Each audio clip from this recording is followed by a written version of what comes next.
All right, and welcome to the incredible Hokes. Once again, coming from the man cave, part 2 of our ongoing saga about Forgettable or Am I Just Old? Last we left off, I asked the question: are movies becoming more forgettable? Meaning, once they're over, you kind of don't leave a lasting impression with you. Right. I said, we talked about how our styles that we prefer, taste preferences, are just different. As you get older, they're more defined. So you like your view of movies, you like narrows. Your choices of movies or taste of movies narrows. Mm-hmm. And I also threw out there that maybe it's an editing thing. I think they edit movies, the modern style of editing some movies, they cut them so quick, your mind doesn't process the information correctly, and you have nothing to remember. And it's a filmmaker's. There's some onus on the filmmaker as well as me just being old and a fart. And then you had an issue with camera movement. Yeah. That we just debated off air for about an hour, and now we'll share our findings with you. So take it away. Yeah, there was a big brawl and everything. Y'all missed it. Like 45 minutes, literally. I think it was. Well, yeah, we've been talking a good while about this. Yeah. At least 30. Well, to get started, the camera movement, yes. I guess it is a little bit of a pet peeve for me, and this could fall into the category of preference. Okay. Let's just start there. Sure. I think what happens is, often, and maybe it is a budget issue. Oftentimes, films are shot in like one style from start to finish, mm-hmm. and that bothers me because sometimes that style, if the story goes this way or that way, that particular style is maybe not the best fit for that scene, and it is a pet peeve of mine. I'm like, oh really? Because it will throw me out of a movie, and that's not what the director, I'm sure, wants to happen. Right. But if a sequence where I think it needs to be about warmth and love and emotion between like characters, mm-hmm. and you're shooting it in more of a tense, close up kind of style, mm-hmm. that for me, I'm going to be very conscious of the fact that I'm way too close, and why is this underbelly of tension going on? And so my guess advice would be, if for the filmmakers, whatever your budget is, just be conscious at times. What is the purpose of each scene that you're shooting? Because if a scene is not frantic, try not to shoot it in a way maybe that is frantic. Mm-hmm. Leave that for the action scenes, or maybe a scene of tension, mm-hmm. And vice versa. If you're shooting an action scene, well, maybe don't just have still cameras. Maybe you can move your camera a little bit and give a little breathe life into the sequence, so it can work both ways. Mm-hmm. But I guess my preference would be is more filmmakers just were more thoughtful of what would be the better approach and best fit when they're shooting a scene. Sure, but I realize budget concerns are absolutely that's a problem, because sometimes your budget, you may have only maybe an hour to shoot on location. You don't have time to stage. Mm-hmm. You don't have time to light. You've got to get it and get it quick. And sometimes all you've got your handheld camera, and you just got to punch in. And even the filmmaker themselves may come back and say, this was not the ideal way to do this, but it's all we had time for. So I try to be considerate of that too. But it just seems like over the last 10 years, there's really been a rise of scenes that are shot in ways that are less than ideal. Turn to you. Well,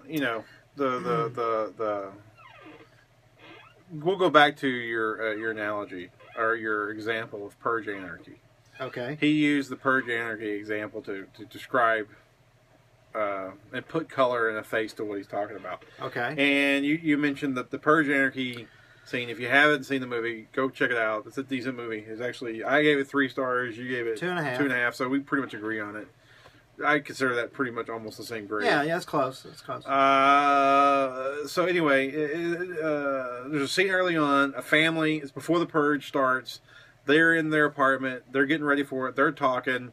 And the director chose to shoot it in a handheld, in the moment way, where almost like the camera is one of the characters, just like I'm talking to him, and then another person's there, so the camera's like almost part of the conversation. So he's here in this part of the frame, and the other, actor's right here. Focus shifts back and forth. Yeah. Camera's kind of moving, not shaky cam. No. But just a little bit of that, the same movement a person might make. A very close quarter. Yeah, close quarters type shooting.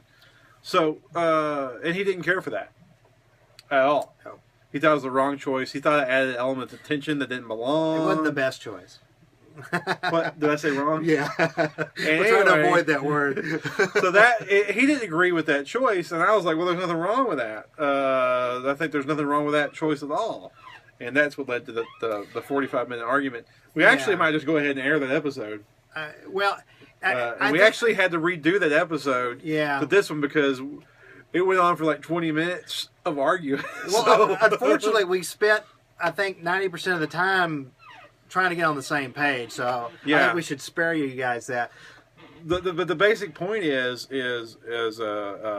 there are 100 ways to shoot a movie, and we talked about off camera. Yeah. Every way from shaky handheld Blair Witch to 1920s set it up and don't move it like a stage play. Yeah. And everything else falls in between those two extremes. And not every movie should be filmed every way, and not every scene should definitely be shot every way. You got to put a certain touch to them. But I think there's multiple ways to shoot a scene to get the same result, and there's no right or wrong answer. I think the Steadicam is great, but sometimes I prefer just a tripod to just. And I think Steadicam, you're going to be in the action and moving with the actor, and I love that. Sometimes I just want it to be a tripod, and if the actor leaves frame, then by God, he leaves frame for a second. Right. And he'll come right back into it. I love when the actor moves, and for a second he loses him, he comes right back to it and stuff. I love that kind of stuff. You might not like it as much as I do. Maybe you do, maybe you don't. It depends on the context. It just sort of depends on the context of what you're going for. So, Sure. Well, a film like United 93, director Paul Greengrass, that has a similar style as The Purge Anarchy does. And I gave that 4 stars. More extreme. And it was a great movie. So please understand, it's not an issue of bashing a style and saying this style never works, because that's not true. I'm just saying in a particular instance, whatever style you're doing, there are things you can do within that style to make things, if it needs to be more tense, or it needs to be, you need to back off the tension. There are things you can do within that style, and that sequence, to use that example, I think if the cameraman literally had just backed up a little bit, not been so close quarter, I wouldn't even thought about it, and we probably wouldn't even have this discussion. Sure. And I don't even think that's to me, that it wouldn't have cost them any budget wise. That would have been a decision just to back up a little bit, because it would have gave us a little, as the viewer, gave us a little more breathing room. Space. Going more claustrophobic, your subconscious, the tension's there. Sure. And so, the filmmaker wanted to keep that tension going all the way till the purge actually started. So if that was his mission, he does accomplish that. So I don't want to denigrate what he did, because he was effective often in the movie. Well, camera choice is crucial. You set up a certain look to a film, and you just want to adhere to it, and that's what we're talking off camera. Wounded, the movie I did, Wounded. I wanted it to look a certain way. I wanted it to look traditional and composed, and Steadicams, and minimal handheld. Only when handheld when we had to, and like a fight scene and stuff. And I wanted to look like a 70s movie. I wanted to look like a 70s movie, and because I thought it was a 70s kind of storyline. Yeah. And so that's what we went for. So I stayed true to that throughout it. So as a director, I made a conscious choice Some people might not agree with me. That's where you get into that taste thing. Yeah, and preference or whatever. And I have to admit, as much as I don't like it, but just to avoid hypocrisy, as much as I hate the editing style that's so prevalent in action movies today, where you don't have spatial distance set up, you don't have any build up or sequences happening. In order to not be a hypocrite, I have to say that they're not wrong. That's just my preference. In my heart of hearts, I think they're wrong for making those choices. I think Michael Bay, in my heart of hearts, is wrong. But to avoid hypocrisy, I don't vocalize it that way. I just say, well, he made a choice that I wouldn't have made. You know what I mean? Yeah. Because I don't want to be a hypocrite, so I just try and say, okay, well, he made a choice that I would have made, and lots of people wouldn't have paid money, so he's validated because he made a killing, so God bless him. So, and I try and be diplomatic about it. In my heart of hearts, I think he's wrong. In your heart of hearts, you think that director in Purge was wrong in that scene. And that's fine. That's where your taste comes in. And all that kind of stuff. Well, it's just hard to vocalize. It's hard to tell another... It's hard to say that as a critic. It's almost like Mark the person can say is wrong, but Mark the critic probably shouldn't.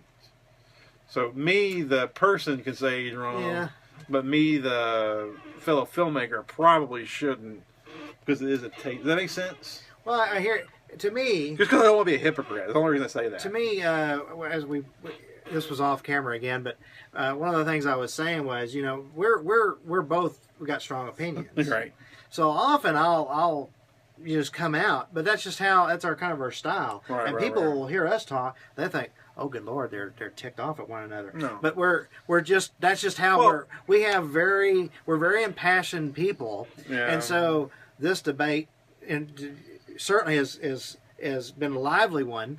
And so I don't necessarily know that I mean for him to call out that director as wrong, as I certainly was like, I really would have preferred something different there. Tarantino. But Tarantino thinks video is wrong. He thinks video should not even exist. You should shoot all movies on film. He thinks a filmmaker like me, for instance, is below par because I'm not using film. He believes film is the way to shoot movies. Mm-hmm. So he thinks I'm wrong. I politely and respectfully disagree with everything I have with Tarantino, because you would totally destroy an entire segment of the industry. It's almost impossible for new filmmakers to get started now without digital filmmaking. The days of getting into the studio system and all that kind of stuff it's like winning the lottery now to become that person. So independent filmmakers would not exist without digital film.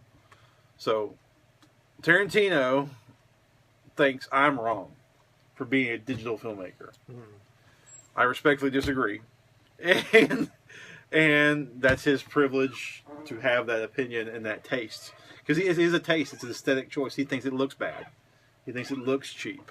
He thinks that the delivery method is cheap. He thinks it looks cheap on the end user side. I disagree on all that fronts. I think it's just fine. I don't have any problems. I'm just used to digital by now, video. So my point is, even the greatest filmmakers have these pet peeves and preferences and taste choices. Sure. That they're very I see what you're strong saying. about. Yeah, we all have our own preferences and likes and dislikes, so that's a fair statement. Sure. So, all right, last words. Last word I'll say is, full disclosure, it's been very popular the last, 10, 15 years, the whole documentary style, cinema verite, that kind of style of filmmaking. And the handheld, especially using the handheld camera. I think it's overdone, and it really just boils down to that. Can it be effective? Yes. United 93 is an example of when it works and worked great. And that's really all I got to say is, I would like them not to go to that well quite so often. It can work, sure. Just it's been overdone. All right, you had the final word. That's it. All right, we're over time, so Adios.